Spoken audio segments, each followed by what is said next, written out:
Buenos días, maestros y autoridades. Mi equipo está conformado por Andrés, Gabriel, Enrique, Valeria Quevedo, Arad y su servidora Daniela del 601.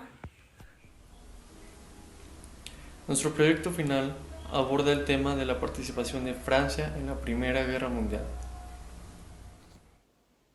Conflicto conocido como la guerra que acabaría con todas las guerras, pero no acabó con nada.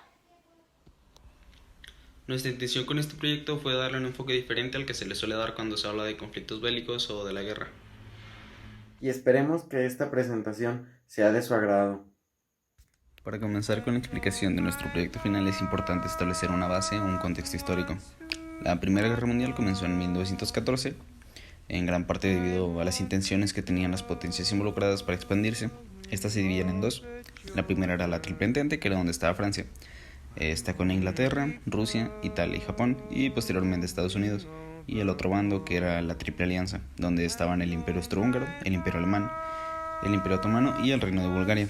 Sin embargo, lo que estas potencias necesitaban para comenzar una guerra era una excusa o un detonante. Este se dio cuando en Sarajevo, el 28 de junio de 1914, un nacionalista serbio asesinó al archiduque Francisco Fernando de Hungría, lo cual desató una crisis diplomática. Luego Austria-Hungría y Alemania exigieron a Serbia una investigación por ello, a lo cual Serbia se negó y finalmente le declararon la guerra a Serbia. Rusia apoyó a Serbia, luego Alemania le declaró la guerra a Rusia y a Francia, Inglaterra se la declaró a Alemania, Italia a Austria-Hungría y entonces media Europa estaba en guerra. Sin embargo, la participación de Francia tuvo su auge en el frente occidental, donde Alemania trataba de dominar París, pasando por Bélgica y dominando Francia para luego centrar su ataque en el frente oriental, vencer a Rusia y así poder acabar rápido con la guerra, o eso es lo que tenían planeado. Pero ahí es donde se implementó la guerra de trincheras, pues debido al armamento alemán los franceses se veían obligados a utilizar este método de guerra, en el que los soldados resistían en zanjas hechas en la tierra, que medían muchos kilómetros de distancia, y aquí en nuestras trincheras los soldados luchaban, vivían, comían y hasta dormían. Y gracias a este método, Francia pudo resistir los ataques alemanes. Después de que Rusia fue derrotado debido a diversos factores internos, Alemania decidió concentrarse en seguir avanzando por Francia, para que antes de que Estados Unidos se uniera a las potencias aliadas, Alemania pudiera tener una ventaja previa. Sin embargo, la resistencia de los franceses era implacable, y los alemanes no pudieron dominarlos. Luego el ejército francés y estadounidense avanzaron a la victoria. Se firmó el Tratado de Versalles y se obligó a Alemania a devolver Alsacia y Lorena a Francia, territorios perdidos años atrás por la Francia de Napoleón III. Los conflictos bélicos han sido una solución para la mayoría de las problemáticas que sufren los diferentes países a lo largo del tiempo, pues estos conflictos generan una coyuntura, un cambio tanto en las sociedades a nivel demográfico a través del expresionismo o las conquistas que en estos mismos se daban, lo que se puede apoyar en filósofos como Heráclito de Éfeso, cuyo ideal señalaba que la guerra era algo bueno, común para todos, ya que daba lugar a la injusticia, y su desprecio por los hombres lo hacía pensar que solamente la fuerza lo llevaría a obrar en su propio bien. Heráclito consideraba al fuego como su arge, mencionaba un todo como transformaciones del fuego, ya que la destrucción de este generaba un cambio necesario para que existiera un bien común o la justicia sin recurrir a la democracia, ya que éste consideraba que la mayoría de las personas son malas, y como ya mencionamos, solo la guerra lo haría actuar por su bien. Al final de la Primera Guerra, en la que, por supuesto, ya contamos la notable participación de Francia, se dio con el Tratado de Versalles, y surgió la duda de cómo es que se llevó a cabo la normativa laboral en Francia. No hay dudas de que la constitución de la Organización Internacional del Trabajo fue un acto fundamentalmente europeo.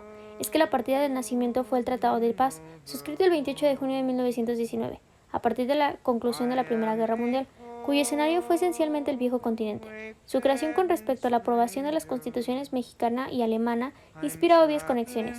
La Constitución de México de 1917 se reflejó en el Tratado de Versalles y logró internacionalizarse desde 1919.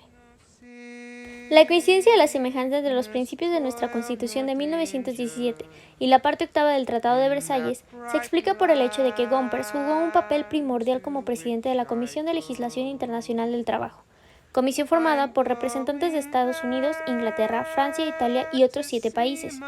La tasa de natalidad en estos años no era alta, ya que la mayoría de los hombres capaces de reproducirse se encontraban en esa guerra, lo que causaba una baja en el índice de población, que no se recuperaba hasta unos años después. Esto trajo como consecuencia la disminución de la población en los ecosistemas y comunidades. El 70% de los muertos y heridos son víctimas de disparos de artillería, 5 y 6 millones mutilados, y los gases de combate usados por primera vez en 1915 dejaron 20.000 muertos. Las condiciones ambientales en las trincheras afectaban a los soldados. Estos se encontraban plagados de ratas y piojos. Esto provocaba un ecosistema completo y totalmente diferente con los siguientes factores. Frío. En invierno se encontraban con temperaturas cerca de menos 20 grados centígrados. Esto hacía que fuera casi imposible moverse en las trincheras. Y como resultado de esto, varios soldados adquirieron el llamado pie de trinchera, azules y sin vida, propensos a sufrir gangrena. Una simple lluvia podía convertir una trinchera en un mar de lodo, lo que dificultaba el movimiento y la estadía de los soldados. Ratas y piojos. Una multitud de ratas circulaba por las trincheras atacando las provisiones y los cadáveres de los soldados fallecidos. La higiene en las trincheras dejaba mucho que desear y todos los soldados tenían piojos. Un alto porcentaje de soldados sufrían de enfermedades que afectaron al índice de mortalidad. Las trincheras ayudaron a salvar muchas vidas de las balas enemigas, pero al igual como contraparte, una cantidad de problemas surgieron, como lo fueron las enfermedades, ya que eran causadas principalmente por la falta de higiene, al igual por las condiciones de constante humedad, y esto llevaba a la presencia de animales como ratas del tamaño de un gato y piojos. Ante esto, el 95% de los soldados estaban infectados con parásitos, lo cual les parecía ser un gran enemigo, ya que no los dejaba continuar libremente peleando.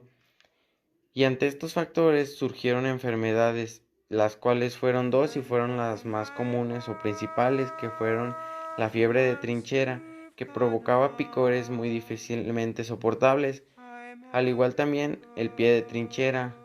Este surgía principalmente por el contacto continuo del pie con encharcamientos de agua o de lodo y provocaba una gangrena que, si no era detectada a tiempo, podía llegar a amputarse el pie. La guerra supuso un momento importante para el sufragismo y feminismo, pues la mayoría de los hombres se enlistaron en el ejército de forma obligatoria. Por ende, la incorporación de la mujer al trabajo durante estos años fue bastante notorio, pues desde esa época se consideraba que el lugar de la mujer estaba en atender las labores del hogar. Se empezaron a requerir mujeres en el ámbito laboral, tanto en la industria como en el comercio, transporte, entre otras actividades económicas durante la guerra, para sustituir de manera temporal a los hombres. Como lo pueden observar, se presenta una comparación porcentual de cantidad personal femenino y masculino en el trabajo con sus respectivas fórmulas. A continuación, procederemos a obtener el área bajo la curva en ambos casos para así obtener el porcentaje de potencial económico de las potencias aliadas sin la participación femenina en los tiempos de guerra. Tenemos la función 2x.3667x² menos 16.167x más 89.8 que representa el porcentaje de hombres en el trabajo. Obtendremos la integral definida del 1 al 6. Utilizamos la fórmula que nos dice que en una función definida en un rango de a a b nos da a la función b menos la función a. Sustituimos los valores en la fórmula y nos da como resultado 335.691 unidades al cuadrado. La función que representa el porcentaje de mujeres en el trabajo es de menos 1.766x² más 13.167x más 12.6. Obtendremos la integral definida del 1 al 6. Igualmente volvemos a utilizar la misma fórmula anterior, restando el resultado de la función b menos el resultado de la función a, que nos da igual a 185.4252 menos 18.5946. El resultado de esto es 166.8306 unidades al cuadrado. Por último, obtenemos el porcentaje de potencial económico sin la participación de la mujer en el trabajo, dando como resultado 168.8604.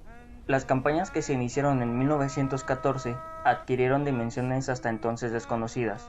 Fue un verdadero diluvio de panfletos, carteles, campañas, fotografías y finalmente películas.